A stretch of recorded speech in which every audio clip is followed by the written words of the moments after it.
Olá, gente. Me chamo Renata. Estou aqui com vocês mais uma vez. Mais uma vez, porque quem já conferiu o episódio do aleitamento materno e amamentação no Nepcast já ouviu a minha voz por aí.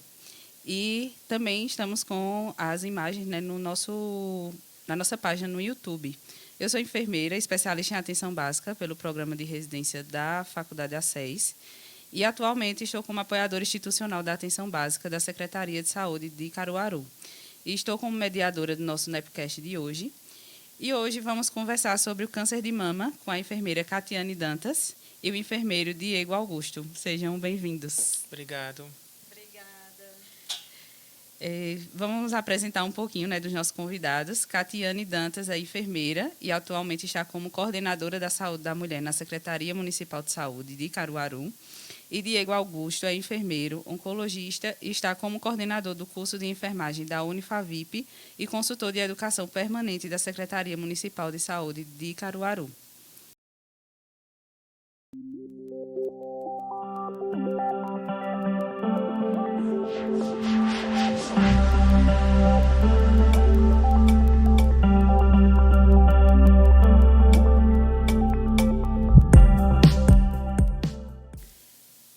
Para a gente começar a conversa, essa conversa descontraída aqui no Nepcast, queria começar perguntando a vocês como a gente poderia comentar um pouco sobre o Outubro Rosa.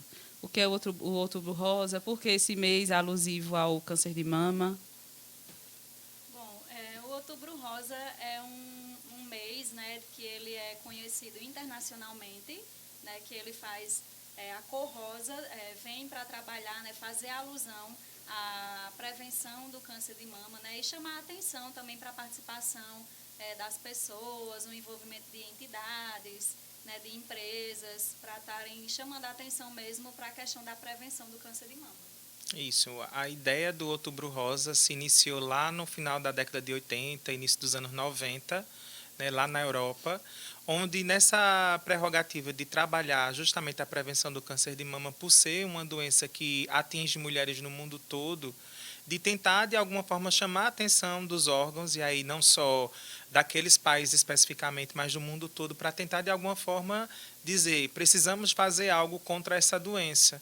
Então, a partir dessa campanha que foi sediada numa atividade física, numa corrida feita por mulheres, se eu não me engano foi na França, se eu estiver errado aí vocês depois pesquisem aí para fazer certinho, verificar certinho. E aí isso se tornou meio que um marco inicial para provocar os outros países, a própria OMS, Organização Pan-Americana de Saúde e os ministérios da saúde de cada país a tentar fazer alguma iniciativa em prol da doença, já que se sabe que há muitos anos o câncer de mama é uma das doenças que mais mata mulheres no mundo. E que realmente acabou dando certo, né? Porque Sim. acabou sendo iniciativa mundial, tanto que é o mês internacional, né? Alusivo ao câncer de mama. E aqui no Brasil a gente sempre faz as comemorações e traz esse mês como alusão. E então, o que seria o câncer de mama? Assim, fisiologicamente, que a gente está falando para todos os públicos, né? Profissional de saúde, a população em geral. Mas o que seria o câncer de mama?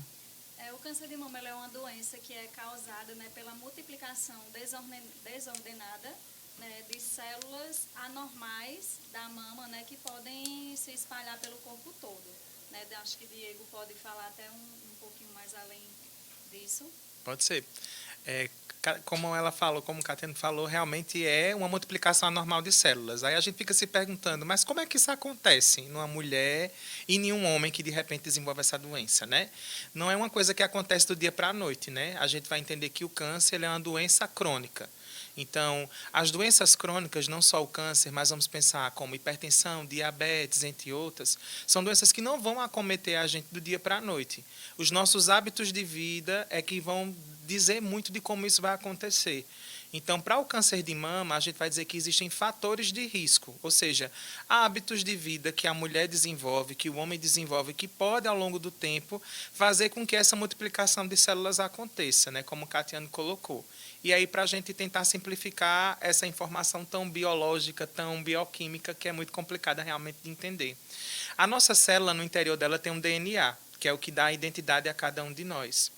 Quando a gente se expõe a alguns fatores, e aí, por exemplo, uma alimentação desregulada, a não praticar exercícios físicos, a receber uma radiação, por exemplo, da própria luz solar ou de outro tipo de radiação, essa estrutura de DNA ela pode ser alterada, fazendo com que a nossa célula, quando se multiplique, ela se copie, vamos dizer assim, gere uma nova célula, tira uma xerox, ela tira uma xerox com defeito. E essa célulazinha com defeito pode ser a célula cancerígena. Ou a gente pode dizer que a gente tem um fator de promoção oncogênica aí. E aí esse fator ele vai fazer com que essas células sejam produzidas numa velocidade muito rápida. E aí vamos pensar, um amontoado de células gera um tecido e um tecido gera um tumor.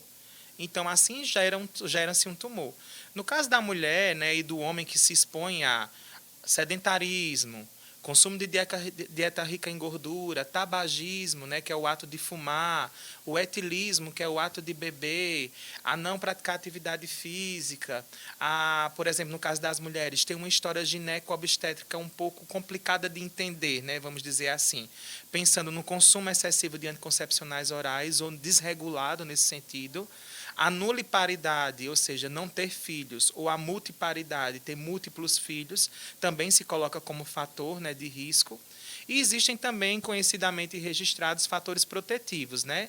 A gente tem aí publicações do ano de 2020 e 2021 de órgãos internacionais que mostram que alguns comportamentos que a gente assume, por exemplo, uma dieta rica em frutas, verduras, legumes diversos, uma atividade física moderada, entre 30 e 150 minutos semanais, ou uma atividade intensa, entre 30 e 45 minutos semanais, e sair diluindo em 5 dias da semana, são fatores que se colocam como protetivos.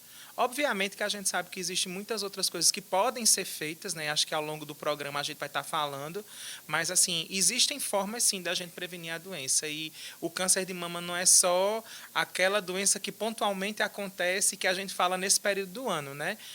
Como eu estava falando no início, o câncer de mama tem um espectro muito maior e a gente precisa discutir muito sobre essa doença. Os fatores genéticos, né, hereditários Isso. também contribuem, a história familiar, né, a história de outros cânceres também. Então, tudo isso favorece, né, como fator de risco. Verdade. Uma aula aqui agora. A gente estava falando um pouquinho sobre o que é o câncer de mama, né? E vocês falaram já algumas causas. A gente já teve a aula aqui. Eu estava falando que Diego foi meu professor da faculdade também. E é muito bom, feliz também de estar aqui conversando com ele sobre esse tema. E vocês falaram de algumas causas já, assim, o que é que pode causar o câncer de mama? Isso. De algumas, vocês conseguiriam dizer mais alguma outra causa? Se é só algumas mesmo, se são muitas, se são poucas? Olha, Renata, registradas, assim como a gente estava colocando, basicamente são essas. Mas tem algumas que, de repente, podem não se apresentar diretamente como fator de risco, mas que é importante, no contexto de saúde da mulher e na saúde do homem, ser pensado, né? A gente fala muito de câncer de mama, é o outubro rosa. Isso, por muitas vezes, pode afastar o homem do sentido de entender a proposta de ter essa doença. Então, se a gente fosse dicotomizar o que é fator de risco para o homem e para a mulher, a gente conseguiria fazer isso. É porque muita gente também não tem a visão, né, de que Isso. pode acometer homens também, Exatamente. né, o câncer de mama. No caso da mulher, acho que o que eu e Catiano colocamos realmente se enquadra. É importante pensar que, por exemplo, no caso do fator que Catiano colocou, que tem sido muito discutido na atualidade, é o fator genético. A gente tem visto muitas mulheres jovens adoecendo por essa condição. Né? Então, era uma doença que, de repente, a gente conseguia encontrar em mulheres que tinham uma faixa etária acima dos 40 anos, vamos dizer. E hoje a gente consegue identificar casos de mortalidade ou de adoecimento por câncer de mama em mulheres com idade inferior a 30 anos de idade. Então, é uma condição que precisa realmente ser pensada e cuidada, né? Mas acredito que, no geral, sim. Se a gente fosse colocar mais algum fator, acho que o mais preponderante seria a questão da história hormonal, tanto masculina como feminina, e aí, porque esse câncer, especificamente, ele tem uma relação muito grande com a nossa liberação hormonal, e associada a isso, a gente teria alimentação, prática de atividade física, como a gente colocou. E aí eu falo, por exemplo, mulheres que estão fazendo aquele uso de anticoncepcional e não tem uma regularidade, nem está sendo acompanhado por nenhum profissional da área, né? Um ginecologista ou a equipe de saúde da família, lá da área adscrita dessa pessoa sendo acompanhado. No caso dos homens, pensar no contexto da obesidade, né? Então, a obesidade é o maior fator de risco para que o homem desenvolva um tumor na mama. Por quê? Normalmente, nesse quadro de obesidade, o homem tende a desenvolver um quadro mamário chamado ginecomastia. A mama masculina começa a apresentar um perfil de desenvolvimento muito semelhante à mama feminina. A questão da liberação hormonal desse homem também vai ficar desregulada e, ao mesmo tempo, há a possibilidade do surgimento do tumor, obviamente, quando associado àqueles outros fatores que a gente colocou antes. No caso das mulheres também, a obesidade acaba sendo um fator importante, né? Sim. Porque a gente fala muito para prevenir tudo quanto é doença, coisa da alimentação, da atividade física, e a obesidade está super ligada, né, nesse contexto. Envolve muito a questão da qualidade de vida, propriamente Isso mesmo, né? A prática de atividade física, a alimentação saudável. Né? Ainda nessa parte dos fatores de risco, né, o que pode causar, o que não pode, o que a gente pode estar fazendo para evitar o câncer, né? A gente já falou um pouquinho, mas quais seriam os sinais e sintomas do câncer de mama? Porque a gente já falou dos fatores de risco, né? Mas aí, quando aparece alguma coisa, algum sinal, algum sintoma, como é que a mulher pode estar se vendo, né, e se enxergando para a gente ter o diagnóstico precoce, né, que a gente chama? O quanto antes a gente souber, melhor. É muito importante que a mulher ela conheça o seu corpo, né? Ela consiga observar e diferenciar o que é que está normal e o que é que não está normal. Né? Então, se olhar, se conhecer, né? De repente, na hora do banho, na hora de trocar a roupa, perceber se algo tiver errado, né? E procurar um profissional de saúde. Então, geralmente, os sintomas, né? Sinais e sintomas do câncer de mama, ele se apresenta como um nódulo sólido, né? Que é o caroço, um caroço na mama, que pode ser indolor, né? Na maioria dos casos, indolor.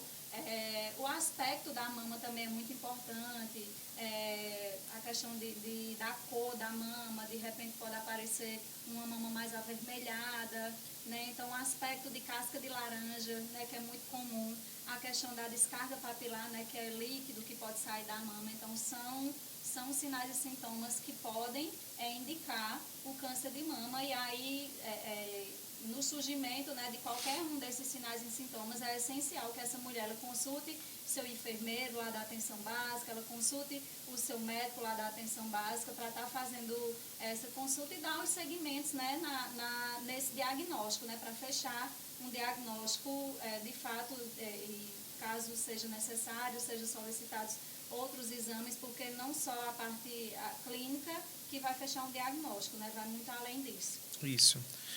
Eu acho que, complementando um pouco do que Catiane está colocando, é a importância mesmo da gente, enquanto ser humano, aí eu falo mulher e homem, estar realmente se olhando, se observando, a questão de autocuidar-se mesmo. Né? De repente, ter a curiosidade de tocar na região da mama, e aí é importante frisar, mulheres durante o período menstrual, não é interessante fazer esse toque. Durante esse período é normal que a mulher fique com uma certa retenção de líquido, uma dor na mama, então não é legal. Às vezes a gente tem linfonodos, que a gente chama de landras, ínguas, né, que estão nessa região da mama, da axila, que elas ficam um pouco sensíveis durante esse período e aí pode ser confundido com um nódulo, quando na verdade não é.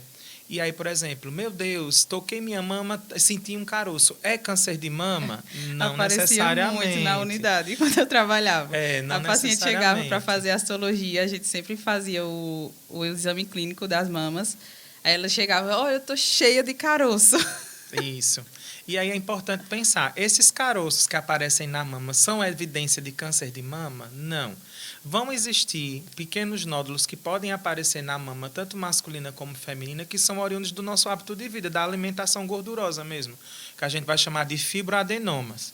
A gente consegue, em casa, tocar e saber se é câncer de mama? Não. E aí eu vou repetir a fala de Catiane. É importante a gente conhecer o nosso corpo para, quando tocar e perceber que tem algum caroço, algum nódulo, alguma coisa anormal, buscar informação especializada.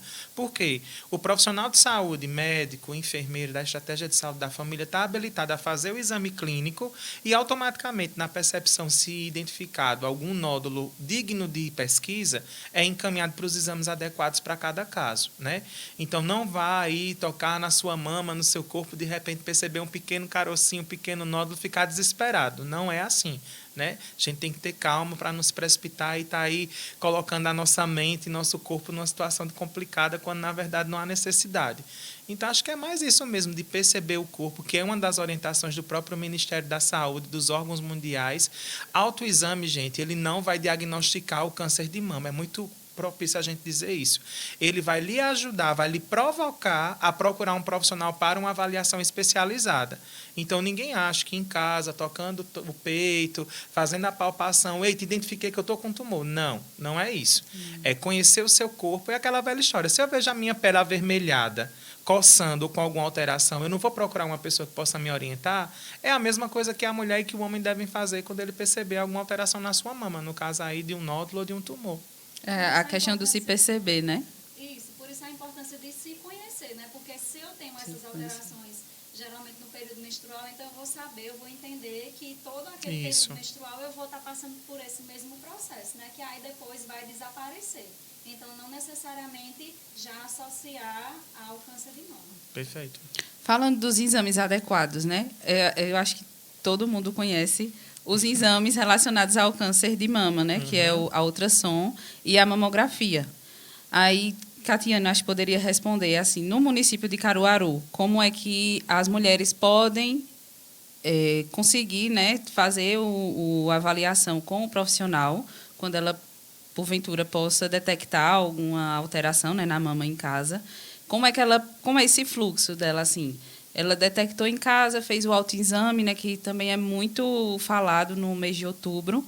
Aí, depois disso, como é que ela pode chegar, né, num especialista, num profissional? Existe o que a gente chama do exame clínico das mamas, né, que aí vai ser feito, né, esse toque, né, esse exame na mulher, ou pelo profissional enfermeiro, ou pelo médico da estratégia de saúde da família.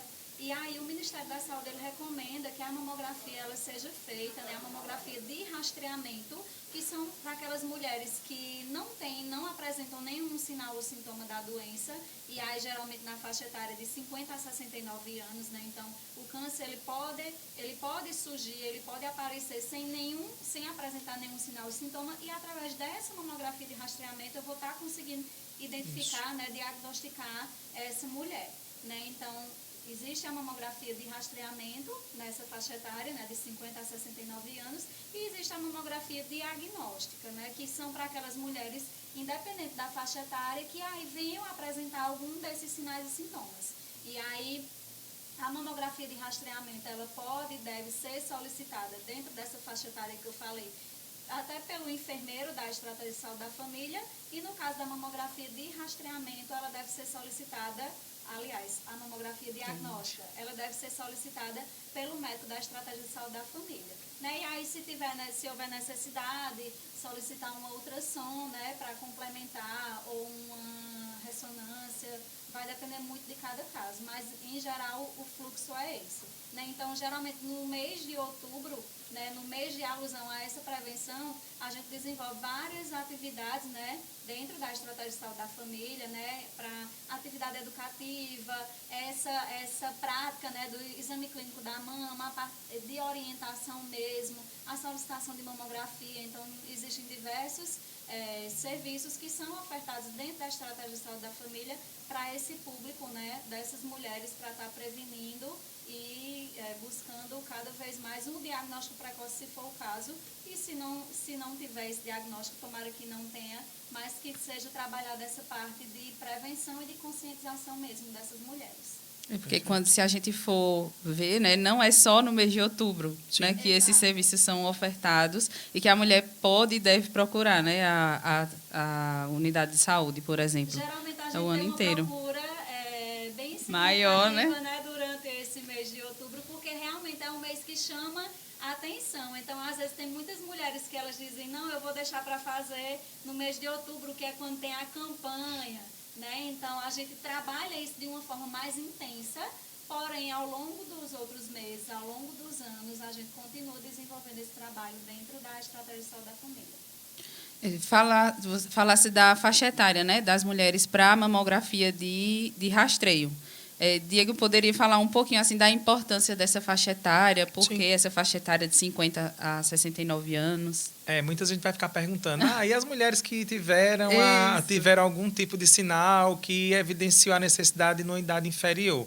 Na verdade, É bem importante falar sobre Isso. isso, Diego, porque assim, tem muitas campanhas que mulheres façam sua mamografia, né, aos 40 anos de idade, então acho que é muito importante, Sim. bem pertinente a gente falar sobre isso. O que é que a gente tem enquanto rotina do Ministério da Saúde do Brasil, né? Quem é a mulher que vai estar sob vigilância para essas avaliações mais específicas para o câncer de mama? São todas as mulheres que têm acima dos 35 anos. Então, são as mulheres que acendem aquela luzinha, vamos começar a observar, um alerta. Essas mulheres acima de 35 anos, elas não são mulheres que são, meu Deus, o indicador dela ter um câncer de mama é muito alto. Mas, normalmente, mulheres acima de 35 anos que possuem um fator de risco grave, vamos pensar a história familiar de mãe, de primeira ou segunda geração de mulheres que tiveram câncer de mama, que tem um fator endócrino de repente. E, então, todas essas avaliações são feitas e essa mulher pode fazer exames complementares. Como o Catiane colocou, ela pode fazer uma mamografia de rastreio e uma ultrassonografia das mamas para apoiar esse diagnóstico. Por quê? Uma mulher de 35 anos, ela tem a sua mama não tão flácida, a mama dela é mais túrgida, mais densa. E aí, no contexto do mamógrafo, a imagem ela não vai sair com tanta qualidade e resolutividade para poder se diagnosticar o tumor. Então, se faz a mamografia e pode-se fazer a ultrassom como exame complementar. Né?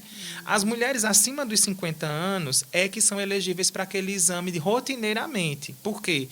As revisões sistemáticas, e aí para a gente não complicar o termo para quem está escutando, os estudos de alta ponta que encontram as informações mais apuradas sobre o tema, dizem que os riscos são maiores do que os benefícios, no caso de eu realizar esse exame em outra faixa etária. Então, abaixo dos 50. Isso. Né? Os riscos são menores do que os benefícios. Então, por exemplo, na faixa etária acima dos 50 anos, é o ideal para isso. Por quê? Os riscos estão maiores do que os benefícios em não fazer. Então, por isso que as mulheres, nesse caso, elas devem ser acompanhadas. É tanto que a política diz de 50 a 69 anos. A mulher de 70 não vai fazer? Não, ela vai fazer a mamografia. Mas quando se pensa nessa faixa etária acima dos 70 anos, a possibilidade dessa caso... Diminuição, né? Exatamente. Então, assim, não é que a gente vai ser seletivo em relação a esse exame. E como Catiane colocou, cada caso é um caso. Por isso, há a necessidade de ser avaliado por um profissional, não tomar a iniciativa própria e achar que tem uma doença. Ou, de repente, você que está nos escutando, né, tem alguma alteração e esconder essa alteração, gente, não esconda. Procure um profissional, procure uma unidade básica de saúde. Se você sozinha ou sozinho não se sente à vontade, procure alguém que possa lhe apoiar e fazer com que seja um apoio para você buscar esse atendimento. Às vezes, na cabeça da gente, a coisa é algo complicado e, na verdade, ela é simples de ser resolvida. Né?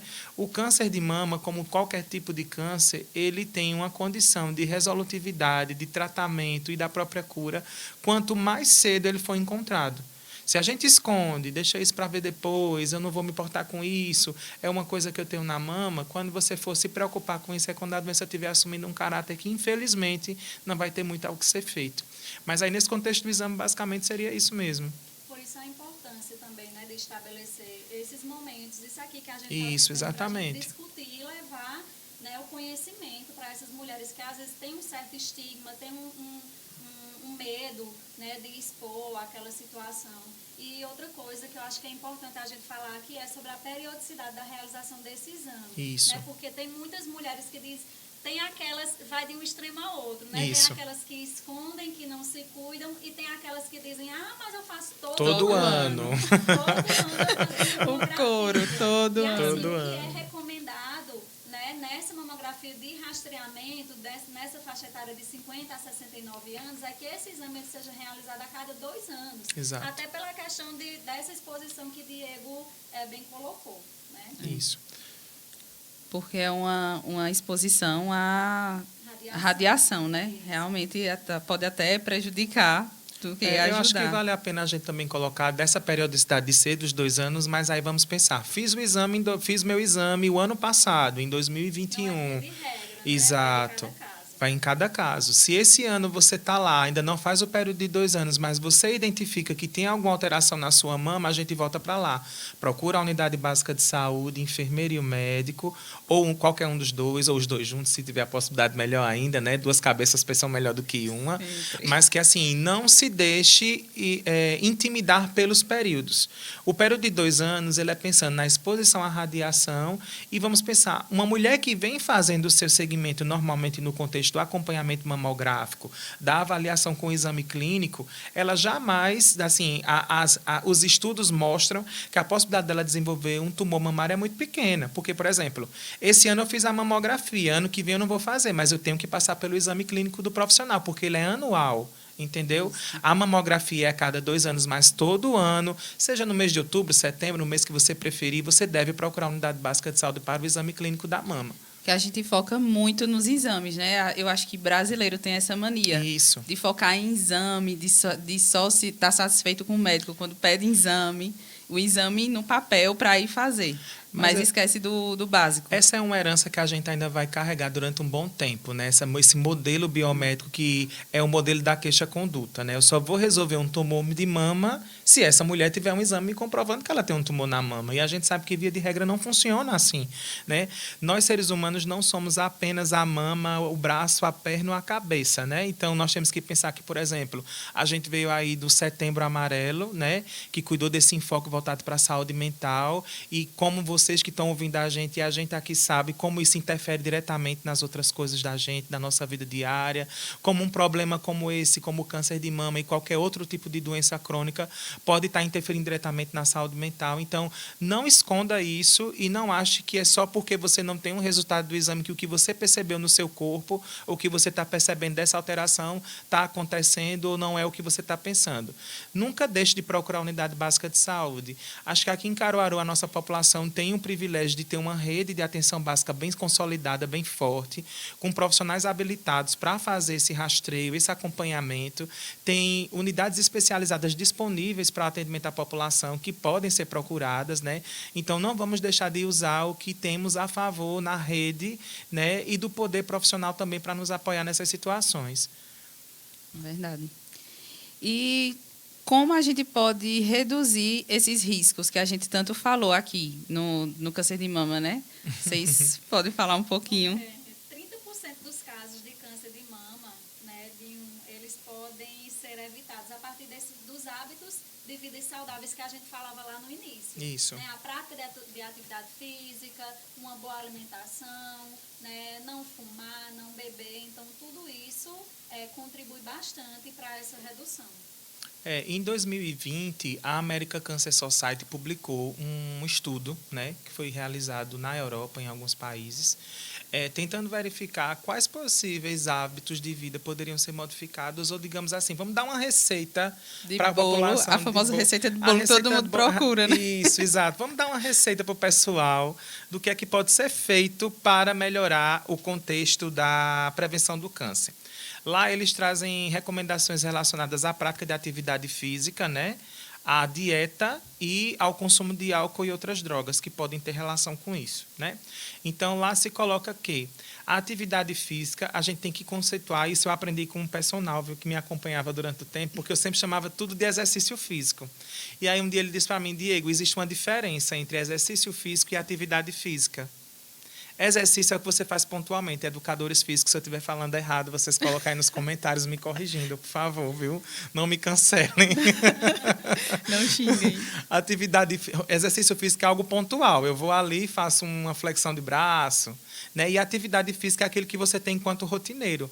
E aí, quando eu peguei esse artigo para dar uma estudada nele, diz tudo, o termo o tempo todo que é citado é atividade física, ou seja, transformar aquilo em um novo hábito. E uma rotina, né? Uma rotina, exatamente. Nunca pensei dessa E aí, forma. na rotina que ele pede para a gente desenvolver, atividade física de intensidade moderada ou intensa. Vai cada um de acordo com a sua possibilidade, né? Aí ele fala, se você fizer uma atividade física moderada, você tem que fazer ela entre 120 e 150 minutos semanais, diluindo aí em 5 dias. Ou seja, uma caminhada de 30 minutos por dia. Por dia, Né? Que traz benefícios não só para a prevenção do câncer, mas para doenças cerebrovasculares, cardíacas, endócrinas, entre outras, né?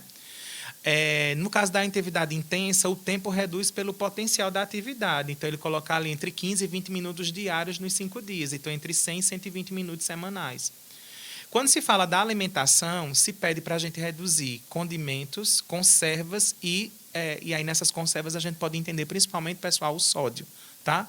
Então, reduzir isso, né? Alimentos condimentados, defumados, em conserva. E consumir alimentos em natura, principalmente frutas, verduras, diversos. Ele não coloca uma especificidade de alimento. Quando ele fala em relação ao consumo de álcool, ele fala que... E aí eu tentei procurar depois para entender por que essa categorização, que homens poderiam consumir semanalmente 2 drinks, 2 copos de bebida alcoólica, e a mulher apenas 1. Eu tentei entender por que isso, né? Mas não consegui chegar a essa resolução. Lógico que tem outras questões que podem ser complementadas aqui. Cada tipo de câncer especificamente demanda prevenções específicas, né? Porque, por exemplo, a gente está aqui falando de câncer de mama, não necessariamente essa regra se aplicaria à prevenção do câncer de pulmão, né? Então, é importante a gente pensar especificamente, nesse caso, as questões voltadas à saúde reprodutiva e sexual, né? E aí eu falo, mais uma vez, consumo de anticoncepcional oral e outros hormônios, né? Eu não gosto muito de usar esse termo, mas eu já vi um livro chamando Câncer de Mama de Câncer Hormônio Dependente. Ou seja, como a nossa liberação hormonal está organizada no corpo, ela pode facilitar ou não, pois ao longo da nossa história de vida, né, a nossa saúde, a gente vai estar exposto a hormônios a vida toda. Quanto maior a exposição ao hormônio, maior a possibilidade de desenvolver essa doença. E aí vamos pensar, quanto maior a minha idade, maior o risco de eu desenvolver essa doença também. Porque é um maior tempo exposto, de exposição, né? Exatamente. Realmente, essa todo questão sentido. que a gente fala tanto, que é tão debatida em relação à questão da prática de atividade física, né? É algo que a gente tem que levar bem a sério, mas que é uma coisa que é meio que banalizada, porque uma vez eu fui para um médico e ele me prescreveu, eu era uma pessoa muito sedentária, e ele me prescreveu atividade física. Eu saí de lá, da sala dele, com a prescrição de atividade física, porque é basicamente a base de tudo, não só para a prevenção de câncer de mama, mas de um contexto geral. O nosso corpo, né, ele tem que estar bem, né, para a gente ficar bem. Exatamente. Então, eu acho que é algo... A gente tem tantos equipamentos aí, né, para a prática de atividade física, de praças, a Via Parque, é algo que está ali, verdade, que é tão, né, acessível para a nossa população. Então, por que não?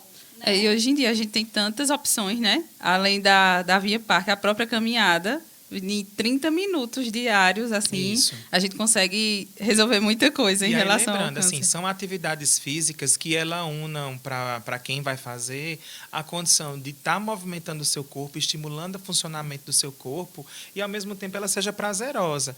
A gente não está dizendo aqui, para quem está escutando, que você deve entrar numa academia e levantar uma barra de peso enorme lá, ser uma feliz. Não é isso. É para que você realmente incorpore isso como hábito, gente. Não é fazer uma vez, porque vai ser exercício, não atividade. É colocar isso como hábito. E aí, aos poucos, ir somando outros hábitos. Acho que a gente hoje tem estruturas que podem nos apoiar nisso. Catiane colocou aqui Catiane colocou aqui a questão da Via Parque, mas tem as academias da cidade, tem academias nos nossos bairros, tem a própria espaços nos bairros que moramos que podem servir aí para caminhada. Eu moro ali no bairro Universitário, toda hora tem gente caminhando ali na Avenida Portugal. Então, assim, são formas de a gente se exercitar. E se a gente for ver, meio tudo que a gente sabe, né? Que precisa fazer. Exatamente. Que a gente sabe que fumar é ruim, a gente sabe os alimentos que são adequados ou não, que são bons ou menos bons. Né? Não vamos dizer que nenhum alimento é ruim. Mas a gente sabe o que precisa fazer e acaba não fazendo. Às vezes, botar a culpa na rotina... Que às vezes tem também essa situação. E é aquela coisa, né? Assim, eu fui acompanhado por nutricionista há muito tempo e eu gostava muito do discurso da minha nutricionista. Porque ela dizia assim, Diego, não é o que você come, é a quantidade do que você come. Então, assim, eu gosto de comer aquela carnezinha mal passada, que inclusive nas recomendações, lembrei agora, nas recomendações lá da American Cancer Society é que a gente não coma carne vermelha também, tá? Então, eu acho que é nesse sentido, é incorporar o hábito como positivo. Lógico, não vou abolir a carne. Se você abolir, beleza. Mas se você não conseguir, tenta consumir num ritmo que realmente seja positivo para a tua saúde. E eu acho que hoje a gente também tem assim, às vezes o excesso de informação prejudica, Isso. né? Mas a gente consegue ter boas informações, até dicas mesmo de alimentação e tudo na internet, né? Se a gente for procurar com um pouco mais de cuidado, porque Isso, tudo na internet fontes, a gente fontes precisa ter confiáveis, cuidado. Fontes confiáveis. Eu acho que Ou uma com o fonte, próprio profissional mesmo. uma fonte que a gente pode destacar aqui, para quem tiver interesse de pesquisar não só sobre o câncer de mama, mas sobre outros tipos de câncer, é o site do INCA. O site do INCA tem uma aba lá, na abazinha da esquerda, você bota inca.com.gov.br, você vai ter uma abazinha que é informações para a comunidade e para profissionais de saúde. E a informação ela é bem simplificada, dizendo como é que acontece cada tipo de câncer, o que é que você pode fazer para prevenir. Tem materiais informativos que você pode fazer o download lá, de repente, repassar para as pessoas da sua rede social e aí tá se informando e ajudando os outros a se informar também. Informação de qualidade, De qualidade, e confiável. É. E só para a gente finalizar, assim, eu acho que é a pergunta que muita gente se faz e às vezes não, e às vezes sabe e não sabe, o câncer de mama tem cura? Em cada 3 casos de câncer de mama, se for descoberto, inicialmente tem cura, tem sim. Né? Então, se a gente for pensar num diagnóstico precoce, em tudo isso que a gente trouxe aqui, que a gente falou, da importância de se conhecer, da importância de procurar um profissional de saúde, então o câncer de mama ele tem sim cura, né? Principalmente se ele for diagnosticado precocemente. Isso, não só o câncer de mama, mas qualquer tipo de câncer, se ele é abordado no início, ou seja, identifiquei qualquer alteração no meu corpo e já partir para assistência em saúde com a equipe multi, é muito importante realmente fazer isso e saber que isso traz uma possibilidade de cura ainda maior, né? A gente está em um momento social, de conhecimento e de assistência em saúde que os tratamentos por câncer não são como eram há 10, 15 anos atrás. Muitas pessoas às vezes têm o entendimento que tratar o câncer é mutilar uma parte do corpo, é sofrimento, estar com câncer está condenado à morte. Então é importante assim a gente pensar que há possibilidade de cura e que sim, está tudo disponível muito perto da gente. E é importante destacar aqui no município, né, Catiane, a gente tem a equipe multi, né, a equipe de multiprofissionais que podem estar auxiliando, né, nesse processo em relação a não só ao câncer de mama, mas no geral, né, a saúde, a ter uma vida mais saudável, né, porque a gente tem a equipe multi com profissionais de educação física, nutricionista, né? A mulher que ela tem um diagnóstico de câncer de mama, né, ela vai enfrentar aí todo um processo, né, várias fases, né, vários obstáculos também durante esse diagnóstico, tratamento, né? Então a equipe multiprofissional é muito importante, né, nesse acompanhamento dessa mulher, tanto o médico, o enfermeiro, fisioterapeuta, assistente social, né, nutricionista, né, já que a gente falou tanto da questão da alimentação. E a gente tem, né, esses profissionais disponíveis na nossa rede, né, o que é mais importante. Então, tanto a gente tem os profissionais dentro da atenção básica, tem os profissionais especialistas, né, a gente tem no município o AME Mulher, né, que é o ambulatório médico especializado, que é onde também faz o acompanhamento dessas mulheres, né, então... E falando também da questão dessa rede, né, tanto de profissional, de equipe multiprofissional, acho que muito importante a gente destacar também a rede de apoio, né, dessa mulher, a família, né, como é que vai estar, como é que eu vou estar acolhendo, como é que eu vou estar ajudando mesmo essa mulher nesse período tão difícil, né, nesse processo de enfrentamento a essa doença, né. Então, acho que é muito importante a gente destacar isso também.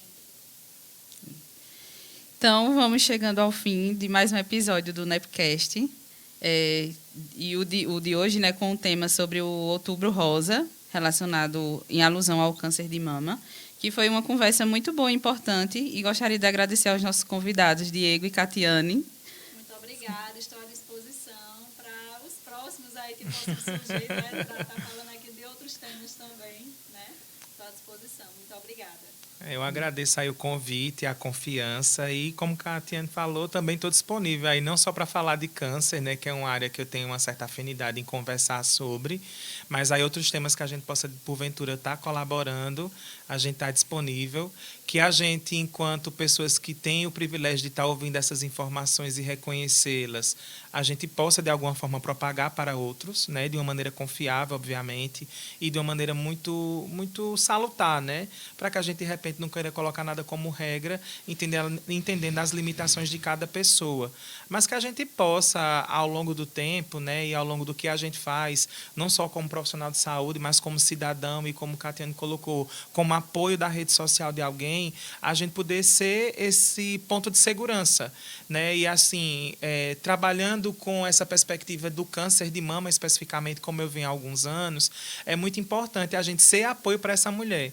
E o apoio, gente, não é só aquele apoio de estar do lado e dizer vai dar tudo certo, mas é aquele apoio de demonstrar para aquela mulher que ela é uma pessoa, que ela é importante, que os sentimentos que ela está sentindo naquele momento do enfrentamento, do diagnóstico, da própria vivência da doença são importantes e que não só você, parente, amigo, irmão, marido, filho, vizinho, colega de trabalho, colega de faculdade, que você esteja presente ao lado dela para tentar, de alguma forma, fornecer o apoio que você pode. Às vezes, o apoio não é só você oferecer algo substancial a essa pessoa. O apoio é você mostrar para aquela mulher que ela é importante, dizer que mesmo diante daquele tratamento ou daquela perspectiva, que ela é uma mulher bonita, que ela é uma mulher que tem o seu valor no lugar onde ela está inserida, que ela é uma pessoa que tem importância para a família dela, entender as emoções dessa mulher. E isso tudo, gente, vai fomentar nessa mulher a motivação para seguir e enfrentar essa situação. Né? Quando a gente tem apoio, isso impulsiona. E aí, dentro dos estudos que eu tenho a oportunidade de estudar e do que eu venho produzindo, a gente percebe que o apoio da rede ele é muito protetivo nessa situação. Ele leva a mulher a conseguir alcançar uma situação de cura com muito mais facilidade do que quem não tem apoio. E, infelizmente, na prática, né, lógico, isso não é evidência científica, eu estou colocando, é mais uma visualização pessoal. Na experiência que eu tenho, né, de tratamentos de câncer, de estar acompanhando essas pessoas, a família, por muitas vezes, é a primeira a abandonar essa mulher que está passando por essa situação. E aí eu falo de marido, de filhos. Às vezes, muitas vezes, por não entender, né, o processo. Por não entender e pelo medo, ou por achar que a doença é contagiosa, ou por, de repente, achar que aquela pessoa, enquanto ser humano, do ponto de vista social, afetivo, psicológico, ela perdeu a utilidade dela. Então, assim, seja apoio, independente da forma como você pode. Se você tem medo, se você desconhece, mas se você pode estar do lado dessa pessoa, esteja. Vai fazer uma grande diferença na vida dessa mulher em qualquer uma dessas circunstâncias. Com certeza. E para vocês que estão aí nos ouvindo, né, nos assistindo, tão descontraído, que possa refletir também, né? Como é que tá meus exames? Está em dia? Minha mãe, minha avó, que eu possa levar essa mensagem para outras pessoas, né? Para que, de uma certa forma, aproveitem o Outubro Rosa também, aproveitem o leque de atividades que a gente tem, que a gente oferta nas nossas unidades básicas de saúde, para estar fazendo parte também desse processo. Né? Acho que é muito importante isso. Verdade. Foi ótimo nossa conversa. Queria agradecer de novo a Catiane e a Diego, né, os nossos convidados hoje. Obrigada, e agradecer também a produção aqui da Universidade FAVIP e a disponibilidade, né, da gente estar participando aqui e utilizando o espaço para ter uma conversa boa, interessante e que a gente possa replicar mais essas informações, né? Isso aí. É isso, obrigada.